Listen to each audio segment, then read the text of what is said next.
السلام علیکم ناظرین. په ضلع مومند هډ کوارټر قلنۍ کې نن د دهشتګردۍ خلاف امن جرګه روانه ده. په جرګه کې د مومندو سیاسي او غیر سیاسي مشرانو شرکت کړی دی.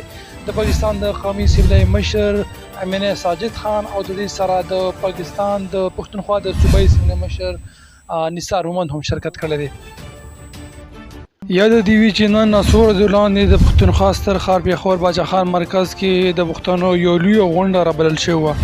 په غونډه کې د پښتنو مبارز مشر منظور پښتون هم شرکت کړو او منظور پښتون په پښتنو باندې غږ کړی دی چې راپاسې د امن لپاره خپل اواز اوچت کړي.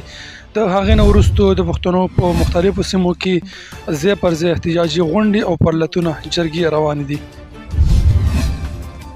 دا و د نن خبرونه. د نورو تازه او کره خبرونو لپاره زموږ د فیسبوک پیج او د یوټیوب چینل سبسکرایب کړئ.